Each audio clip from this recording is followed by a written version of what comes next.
Amin Rais dan Rizik berseteru, Partai Umat terancam guram. Sebelum kita lanjut, jangan lupa subscribe dan nyalakan lonceng agar mendapat informasi yang terbaru. Pasca Prabowo kalah di Pilpres 2019 lalu, serangan yang dilancarkan oleh Amin Rais kepada Jokowi sudah sedikit berkurang. Ia sekarang malah sibuk ngurusin partainya yang baru, yakni Partai Umat. Yang mana partai itu akan menjadi kendaraannya untuk bertarung di Pilpres 2024 mendatang. Kalau dulu saat ia masih menjadi pendukung Prabowo, kritik Amin kepada Jokowi sudah bukan merupakan kritik biasa lagi, tapi sudah mengarah ke ujaran kebencian. Ia pernah mengatakan mantan wali kota Solo itu bebek lumpuh. Kemudian Jokowi juga pernah dikatakannya seperti Joseph Estrada, mantan presiden Filipina yang gagal, yang terpilih jadi presiden karena kepopulerannya. Padahal kalau dilihat dari rekam jejaknya, Jokowi tentu tidak seperti aktor yang akrab dipanggil Erap itu. Sebelumnya Pres ia sudah teruji jadi wali kota dan gubernur. Dan Jokowi terkenal juga bukan karena main sinetron atau film, tapi karena kebijakannya. Seperti berhasil mengubah kota Solo menjadi kota pariwisata, budaya, dan batik. Serta berhasil merelokasi PKL tanpa kekerasan. Termasuk juga program Kartu Indonesia Sehat atau KIS, Kartu Indonesia Pintar atau KIP, dan Kartu Keluarga Sejahtera atau KKS yang saat ini begitu populer di masyarakat. Itu merupakan program Jokowi saat masih menjadi gubernur DKI dulu. Artinya, ia memang sudah teruji dalam memimpin dan menjalankan roda pemerintah. Di samping itu, tentu masih banyak lagi yang ia lakukan yang secara tidak langsung membantah pernyataan Amin Rais tersebut. Termasuk juga serangan Wan Amin yang paling ngeri-ngeri sedap. Ia pernah mengatakan parpol pengusung Jokowi adalah parpol setan. Padahal di sana ada parpol Islam seperti PKB, PPP, dan PBB. Begitupun PAN pernah kok mendukung Jokowi atau berkoalisi dengan pemerintah meskipun hanya sementara. Pertanyaannya, apakah PAN juga partai setan? Kalau juga partai setan berarti Amin Rais adalah mbahnya setan dong, karena dia yang turut mendirikan partai itu. Nah, kalau sekarang Amin lagi sibuk dengan partai umatnya, seperti apa perkembangan partai itu? Menurut hemat penulis sih biasa-biasa saja, bahkan bisa dibilang stagnan. Karena di tempat penulis sendiri saja, partai ini lagi nyari ketua DPD kabupaten. Dan sampai sekarang belum ketemu. Itu artinya apa? Peminatnya nyaris tidak ada. Jadi ketua DPD saja orang gak mau. Bagaimana mau punya banyak pemilih? Sebenarnya partai ini mau mengais ceruk suara kelompok 212 yang konon katanya berjumlah 7 juta jiwa itu. Seperti yang disampaikan oleh loyalis Amin Rais, Agung Musin, bahwa logo Partai Umat senapas dengan semangat perjuangan Rizik. Bahkan peluncuran logo itu pun dilakukan bersamaan dengan kepulangan Rizik ke tanah air. Maka oleh sebab itu Partai Umat menyambut kedatangan Rizik dengan penuh kegembiraan dan rasa syukur yang diwujudkan dengan peluncuran simbol partai yang sinkron dan senapas dengan perjuangan HRS, yaitu melawan kezoliman dan menegakkan keadilan. Ujar Musin kala itu 9 November 2020. Amin juga menemui Rizik pasca ia tiba di tanah air, yang tidak lain tidak bukan dengan harapan Bang Thoyib yang baru pulang dari pelarian itu bisa masuk Partai Umat. Karena kalau bukan dari kelompok kadrun, Partai Umat tidak akan punya basis massa loh. Kelompok Muhammadiyah sudah cenderung ke PAN, NU jelas merupakan basis massa PPP dan PKB. Kelompok Liko dan lembaga dakwah kampus sudah menjadi milik PKS. Jadi bisa dibilang jika tidak ada dukungan dari kelompok 212, Partai Umat hanya butiran debu. Namun sepertinya harapan Amin untuk menjadikan PA 212 sebagai alat politiknya itu sirna sudah. Pasalnya baru-baru ini ia berseteru dengan Rizik.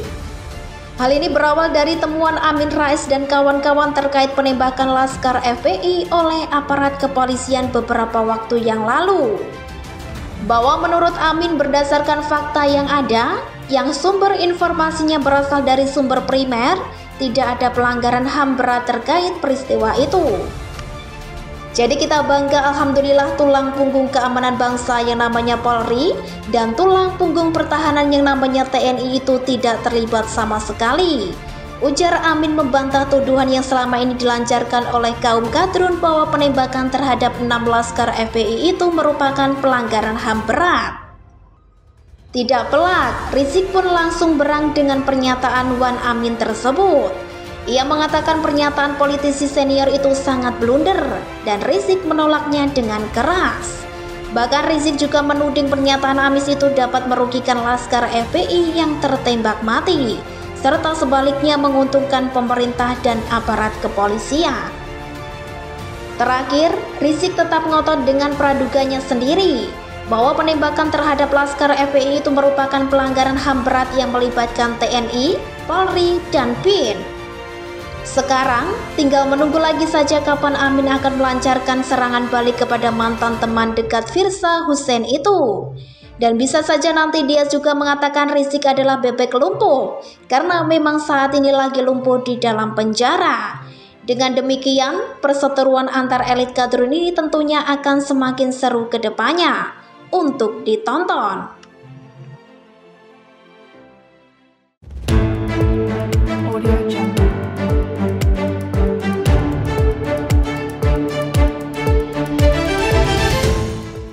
Sikapi pandemi, kader Demokrat ini sebut buzzer bangsa dan pemimpin boneka.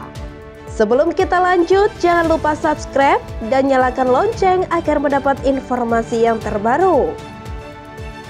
Sudah tak terhitung banyaknya kader Partai Demokrat yang menunjukkan sikap yang tidak elok pada pemerintah saat sedang berusaha bekerja keras mengatasi pandemi yang kian menggila. Dari Ketua Umum AHY sampai kemudian diikuti para kadernya seolah menari-nari di atas pandemi, mereka mungkin berpikir pandemi ini bisa dijadikan ajang untuk menaikkan elektabilitas partai. Tapi kalau menurut saya tidak bisa, justru akan menjadi bumerang, senjata yang mereka lempar akan kembali. Pandemi ini dialami oleh seluruh negara di dunia, bukan hanya Indonesia. Jika Demokrat menyerang di sisi penanganan juga tidak bisa, sebab negara lain juga banyak yang tak berdaya oleh musuh yang tak terlihat ini.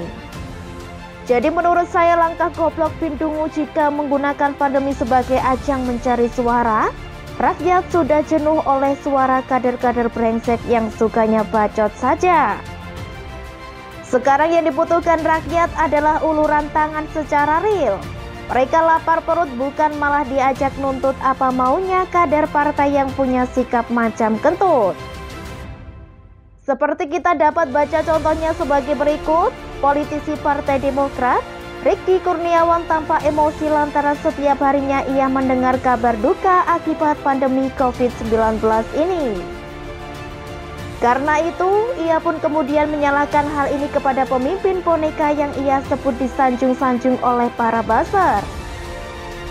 Setiap hari mendengar berita duka, cuitnya dalam akun Twitternya seperti dilihat Rabu 14 Juli 2021.